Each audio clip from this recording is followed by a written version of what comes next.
Hello everyone, good evening. Our today's video topic is strings in Java. So in this topic we will see what is string, what is string immutability, why string is immutable in Java, then way to create the string, and difference between the string builder and string buffer. So I will start with what is string. As we know, there are the two data types in Java. First one is a primitive data type and second one is a non-primitive data type.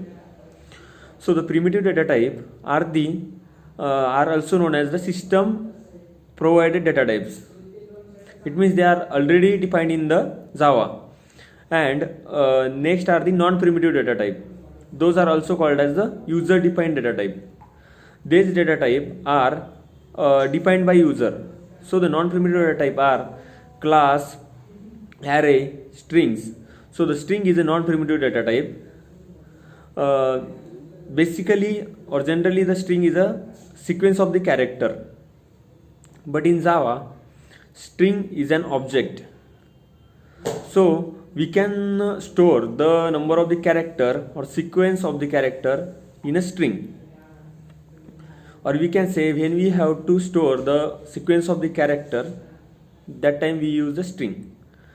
So the string generally implements comparable, serializable and char sequence interface.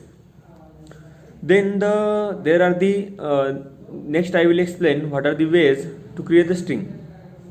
So we create the string by using the string class. String class is a predefined class that is already defined in a Java, which is defined in the java.lang.string class package. So that class has the various methods, predefined methods that used to perform some operations on string.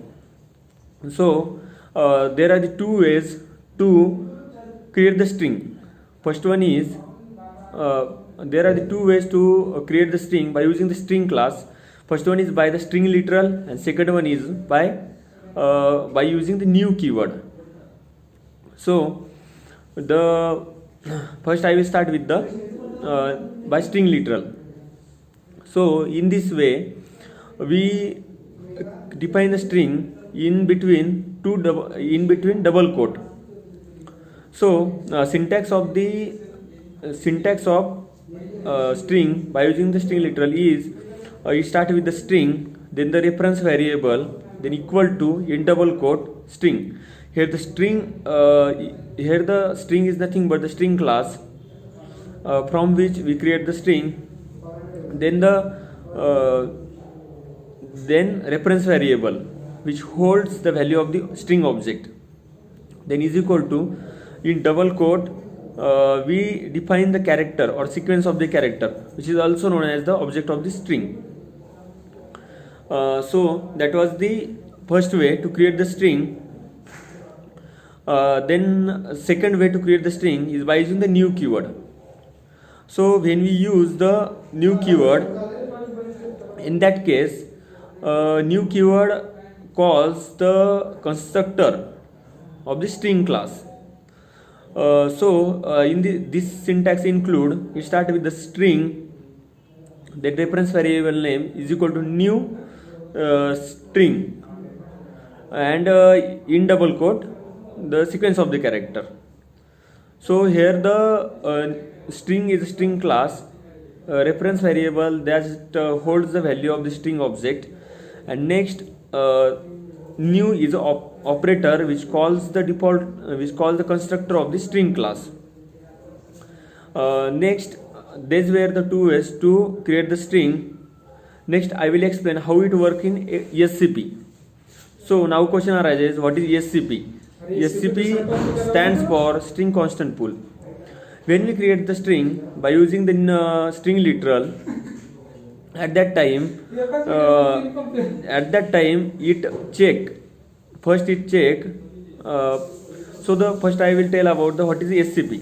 SCP is nothing but string constant pool. string constant pool is a part of the heap memory which is used to store the string object.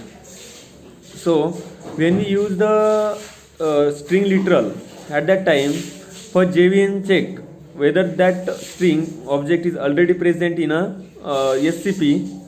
If it is already present in SCP, at that time it returns its reference. But if it is not already present in SCP, that time it creates the new object of the string and returns its reference to the and JVM returns its reference. Next way, same happen in case of the new by using new keyword. But at the time when we use the new keyword, JVM create the two object of the two string object. This string object are out of that one object is stored in the SCP and second object is stored in the heap memory. When we use the new keyword, same at that time JVM check whether that object is already exist in a SCP. If it is already exists, that time it returns the reference of that already exist object, and if that object is not already present, in that case it creates the new object. But there is one drawback, or it is different from the biliteral because it creates the two object. So that was about the way of creation.